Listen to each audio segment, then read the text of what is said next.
Hey, y'all, and welcome to another exciting episode of Coach's Corner. I am Adam Gahabe, a focal point of Cary, and sitting across from this gorgeous screen is Mike Lamb, a focal point of Utah. Mike, how we doing today? Doing good. Yeah, I know those that are watching this don't know, but it's Friday yes, it on as is. we're recording this, and it's been a Friday. busy week, and got a long to-do list for next week. That's good. Listen, setting up a to-do list the week prior is great. It helps set your priorities and know what you're going to do. So you already know you're going to be busy next week, and guess what? It's not a bad thing. Nope. Cool, cool. Okay, so Mike, this episode is long overdue. I'm sure you get asked a ton, but when I sit down and I start having my first introductory discussions, people want to talk about a ton. Yeah, Marketing. marketing. Hey, Adam, should I spend this, dollar figure here? What do you think of marketing on LinkedIn? What do you think of YouTube? What do you think of this? What is the right budget? How do I do that? And I'm like, whoa, guys, TV timeout. Do you think I'm getting the most out of what I'm spending? I Oh, get yeah, that's asked a that. good one. I don't even So, have anything to reference. what we're going to do today, Mike, we're going to have a dump on marketing. Everything that you and I think about it, the good, bad, the ugly, who should do it, who shouldn't do it. And by the way, that's no one. Everyone should do something, but it just depends on what it is you do. So, without ado, my friend, give me your views on marketing. We got to start somewhere, right? So, so just to begin with, we got to know ourselves. We got to Yep, know who we are as a business, clarify who we're going to, and clarify some of those simple questions. If we don't have those clarified right away, then we got to go back, go all the way back and start right there. I'm with you. Well, what is our business? Who are we trying to sell to? And how can we get in front of them? Is that with a salesman? Is that with a banner ad somewhere? Is Yep. that with a flyer? Uh, is that just me going to marketing and networking events? Figure that out. And if you don't have that figured out and you can't answer those simple questions, that's where you begin. I'd be lying to you if I didn't tell you that when I pick up some new clients and we start talking about this, the first thing I do is stop everything that they are doing. Everything. I'm like, guys, yes, whatever campaigns you've got going, great. Can continue. If you've already paid, cool, great. But please stop. And it's mainly because I find most people don't have those simple questions that you referenced understood. And that's who you are, what you do, who do you serve, who are the different client segments that you're going after. They don't know how to describe them. They don't have avatars or personas for them. They don't know where they live. They don't know where they hang out. They don't know their buying patterns. Oh my gosh, Mike, I bring up buying patterns and people's eyes explode. They're like, why do you think like that? I'm like, why do you not? Um, these are all things that we have to have an understanding of because you really have to put yourself in the eyes of that person who would be buying you, your product, your service, all of those things. And if you don't have that well understood, my 2 cents, and I may be biased, but it's please don't spend money until you know what you're targeting and you know what you're expecting to get out of that dollar figure and how these people ingest, what you're pushing out there. So I like to put a pause on things, Mike, and I, say, let's work on ourselves and then let's circle back here. Because I don't think marketing is the first stop along this journey, but I won't taint you. What do you think? no, I'm with you. I recently had this conversation and I've told them frankly, if you can't show me or you can't look at results from the person that's doing your marketing, a lot of times it's an outsourced Hmm. situation. If you can't find those exact results, stop. Yep. Because you're throwing a large amount of money at this. And as we know, marketers are good, or people that sell marketing are good at marketing, right? Oh, So, that's right.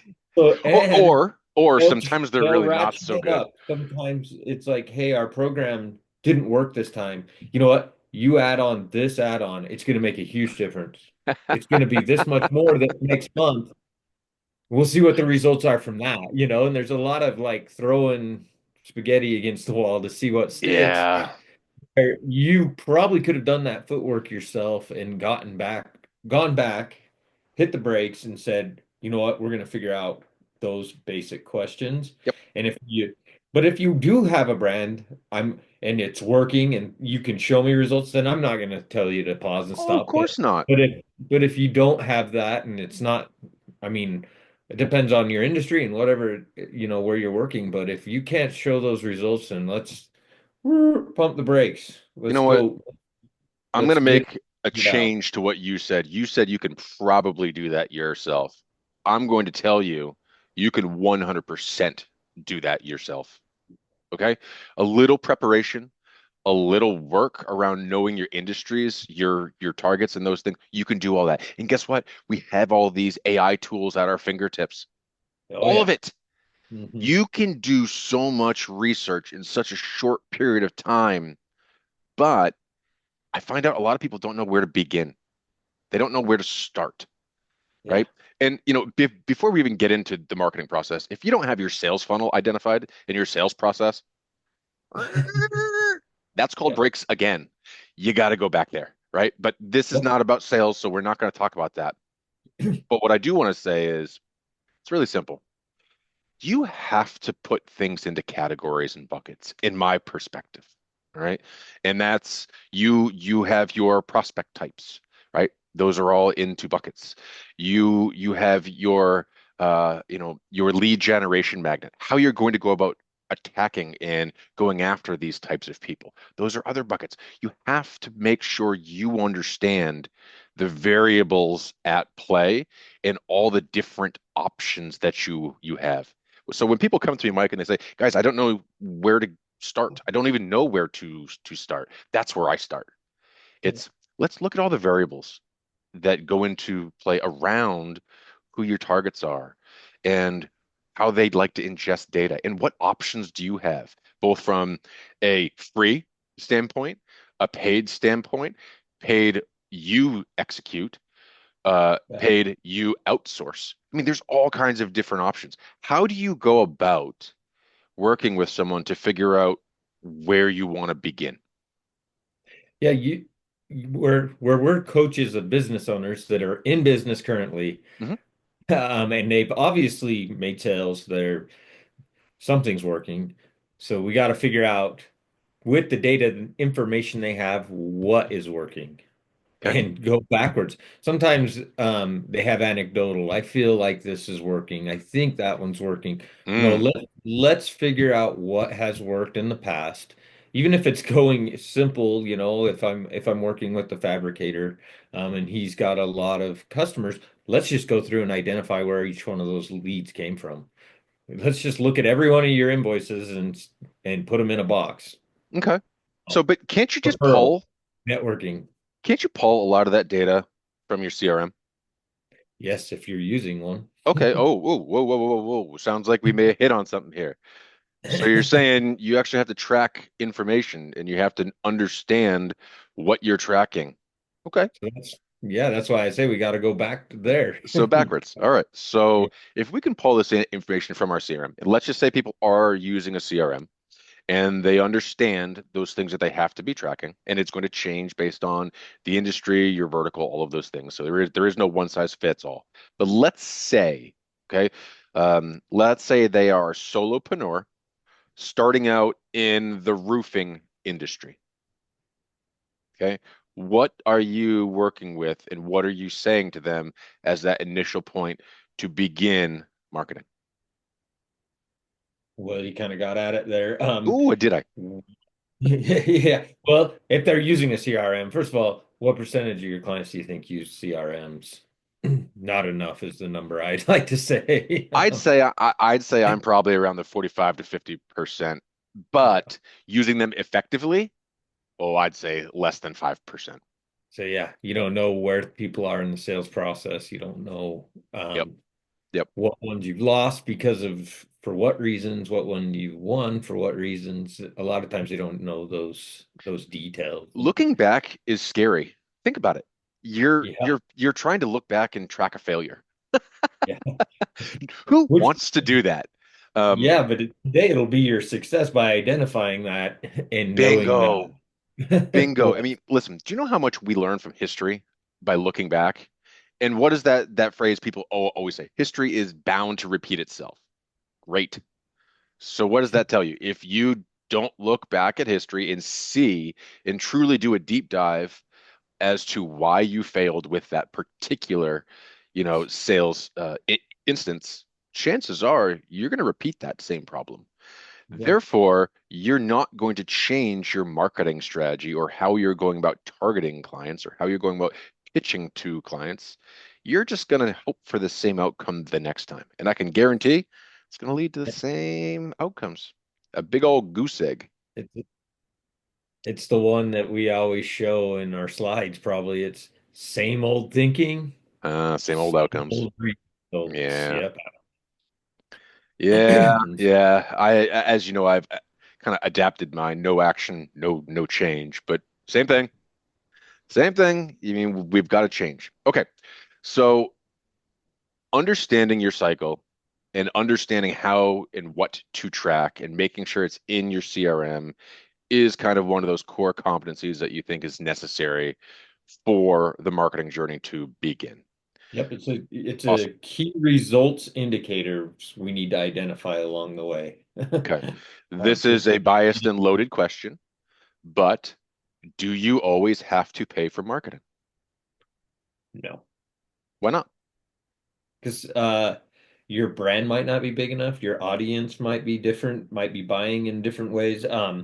I I would say start without buying marketing, see what you can do without paying for marketing. Whether that's doing your own networking, doing free marketing that you can find, social media, whatever platforms your audience is on, Hmm. and start there. Don't pay for marketing until you have more information. So you just kind of touched on something, and I don't know if that was on purpose or not, but we're going to dive on it. Yeah. You mentioned networking. Now, networking is an action that a lot of business owners have to undertake. And it doesn't matter if you're in the product or the services business, but especially when you're starting out, you can't just open your doors and expect people to show up, right? So you're going to have to go out and get the word out there. Guess what, Mike? Networking is marketing. It Yeah, is. it is. People have to A, know you exist. They have to have a good understanding of the product or service that you sell. You have to be able to articulate the value proposition of utilization or consumption of said product. And you have to make yourself available so that they know where to consume it. Yeah.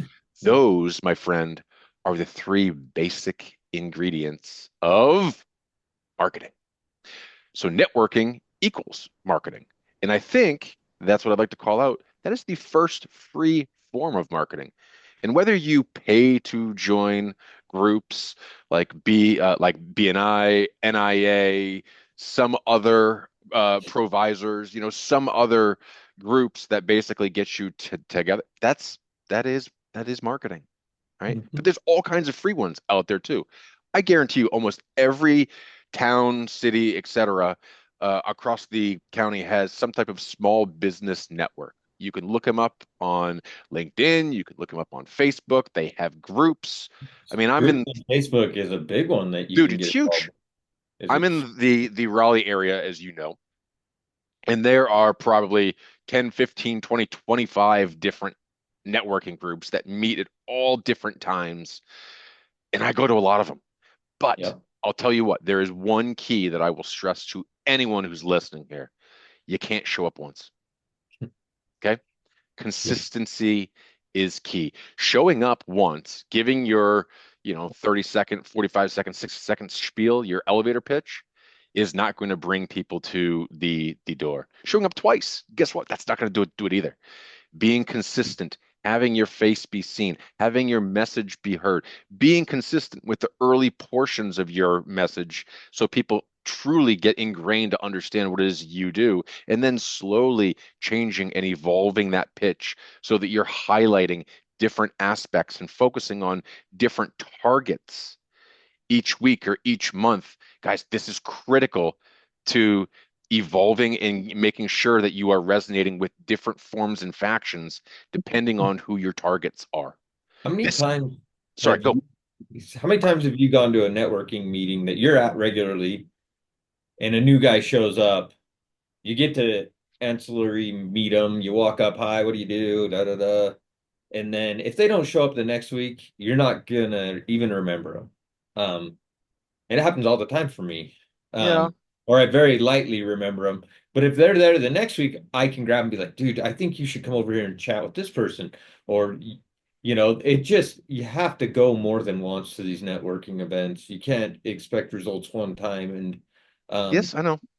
I you know. also, you also, you have to be outgoing. I know a lot of people say they're not salesmen, and you don't have to be a salesman to go market your products. You just have to go introduce people to your products. Mhm. You don't have to. I think a lot of us think of as a salesman as, a car dealership or somewhere like that, or Yeah. buying a couch or something, or when we walk in. Encyclopedias, man. Yeah, Don't yeah. don't people still go door to a door and selling encyclopedias? I No, remember that. if if if our Britannica. brand is us and our business is us, then us being there is going to market, and people will Yep. come up to us, and we can be outgoing, even though sometimes it's hard for some of us. Some people like to gamify to make it work for them. Yep. Some people like to, go in there and just be really as catch every single person they can and just talk to them. You Listen, don't even we could push the spend product. all the next 15 minutes talking about networking do's and Yeah, sorry. don'ts. I think there's all kinds of other aspects I'd like to touch on, but I'd like to leave it at one thing when it comes to in-person networking and consistency, which we already said, and that is the follow-up. When you meet people that are new, that's not where the magic is. The magic is in the follow-up. It is in the one-on-ones that you have afterwards. It's truly spending the time to share what you do and to get to know what they do, right? That is creating that connection point. Now you have another sales reference. So the reason why I highlight networking as marketing is now you have someone else that is listening to Yep. those things when they talk to someone else and they're like, you know what? I don't do this, but hey, Mike does. Maybe you should go talk to Mike. I mean, that is marketing. So make sure you handle your follow-ups. Okay, so we just covered networking as what we deem as our base layer of marketing. What other avenues do you kind of talk through? Do you see? Do you work with? Um, we talked about a little bit about Facebook and social media and things Yep, like that. That's another form of networking. You're networking digitally. sure. And that's an easy one to have a profile, build a profile, share it, send it out.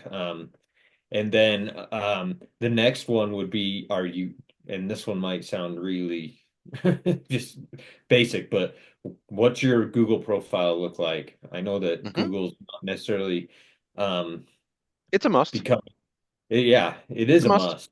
It is a must. It's a People must. will go Google you. Depends on your product and what you're selling, and but Mhm. you'd be surprised that people that you think are selling obscure things get the most business from Google reviews. Google Google's reviews. huge.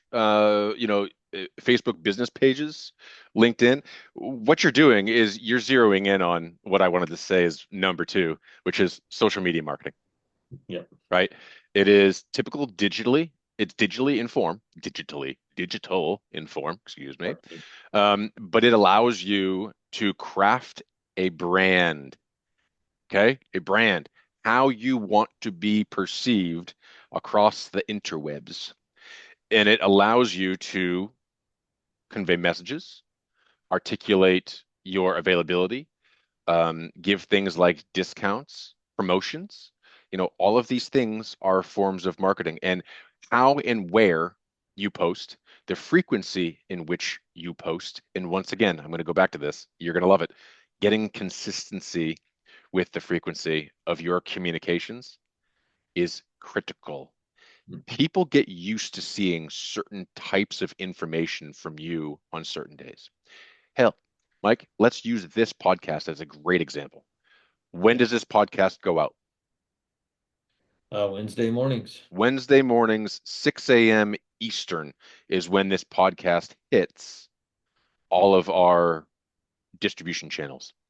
Now, if we dropped an episode on Friday or Saturday morning, do you think people would be looking for it? I think there probably are people that'd be looking for it. Yeah. No, no, no, no, no. I'm saying if they subscribed, they would get notified. But I mean, They would get if like you're that. not subscribed, which by the way, you absolutely should be, so shame on you if you're not. But if you're not subscribed, you are expecting to see you and Content. I drop our content on those servers and post about it on LinkedIn every Wednesday. Are you not? Yep. Great. So that means we have established a pattern of our delivery. And I guess what I'm getting at here is using social media as a marketing tool, consistency is key.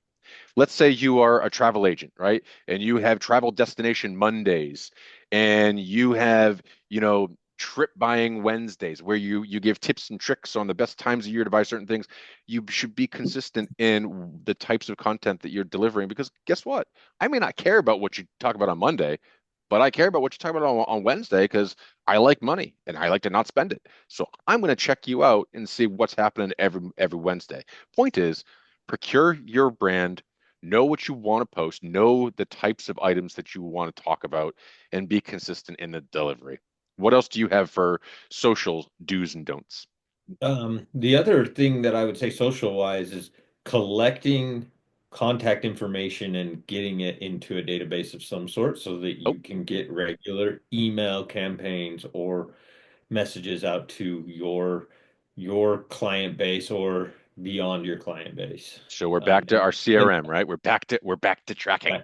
Yep, we gotta get and collect that information so that, I mean, a lot of people do text messaging Mhm. programs or whatever that are pretty inexpensive, but really the most inexpensive is collect emails and do an email blast. And you can find those for really cheap to nothing, not costing you nothing at all. Well, if you Um, think about it, most people, especially those that are trying to be found, they have it in their contact info.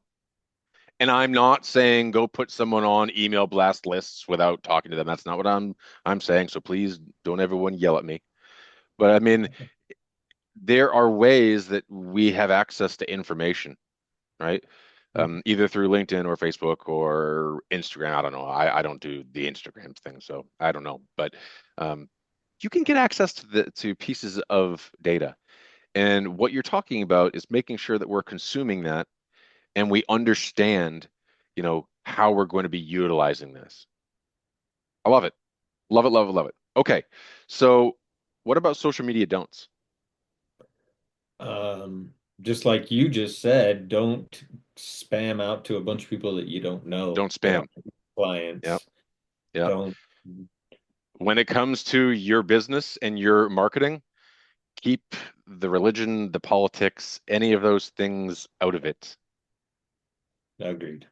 I mean, listen, we can all have our opinions. We're all entitled to them. No one's right, no one's wrong, but also no one wants to be force-fed.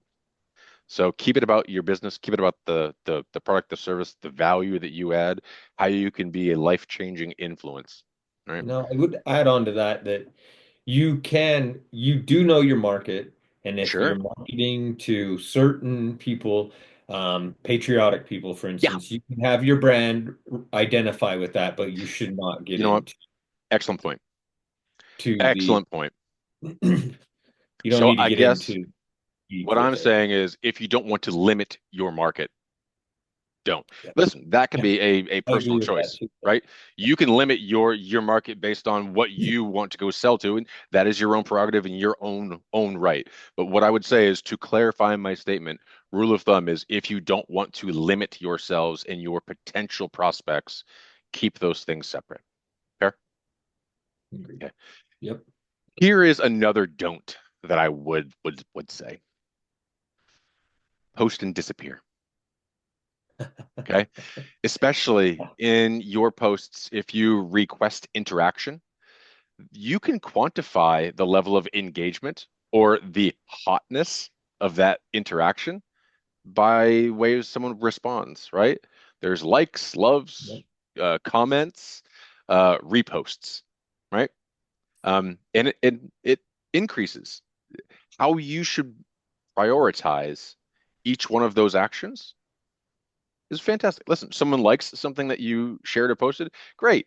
That's probably someone to track down, throw in your CRM and say, you know what? this should be someone that I check back in, I don't know, maybe a month, maybe once Prospect, that a would turn quarter. to prospect. Yeah, right. I mean, that goes into your prospect list. Someone who comments, that comment deserves a response.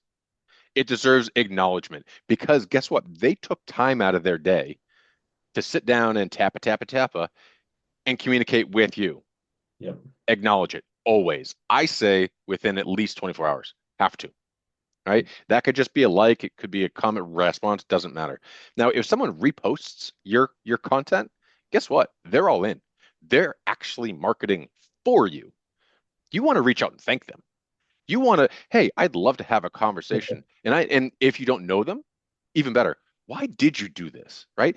Getting the understanding of their mindset and what made you stand out and be specific, hugely important and vastly imperative that you understand because that resonated. Do it again. Hmm. Understand why. Okay, so we did networking, we did social. What else do you want to chat through? I think the next level would be a sales representative or someone Okay, that is going got it. out representing, if that's you. Um, but having somebody that is actually going directly to our clients and Yep, meeting with them yep. to do sales And if you think about it, or having them come to them, however it works. that's And no different than anything else that we've just talked to about our top two areas, except you're outsourcing it for someone else other than you to execute. The same rules, the same stipulations, regulations apply.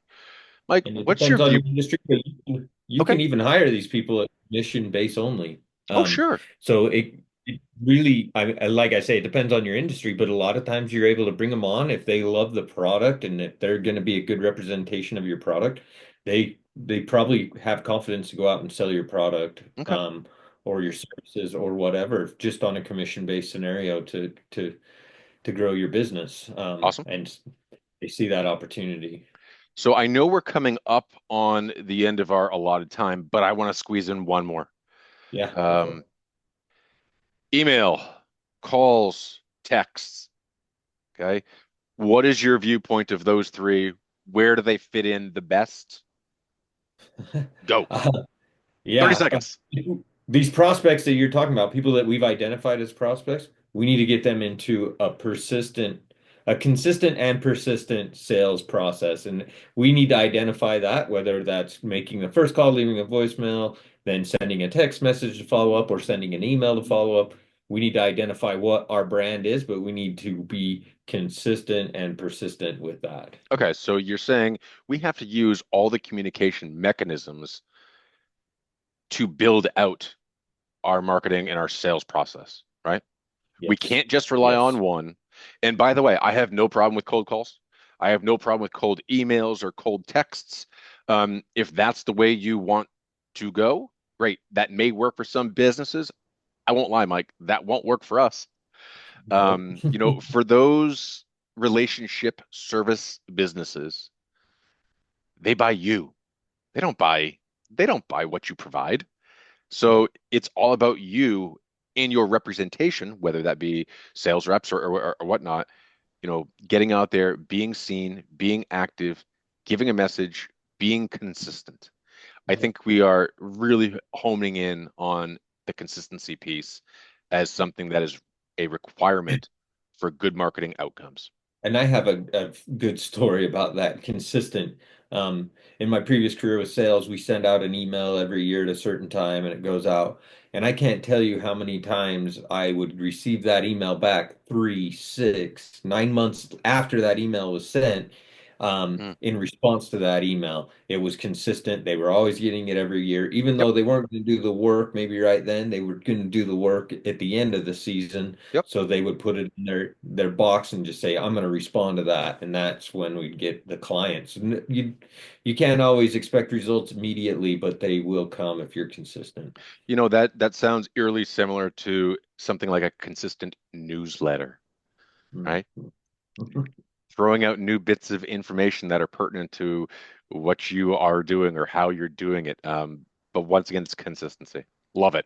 All right, sir. I know we're running a little long today, so I'm going to go cap this. We probably could have gone on for 30, 40, 50, 60, 90 more minutes, but I don't think that we have the attention span for that. So, for Definitely don't. everyone listening, thank you once again for tuning in each week.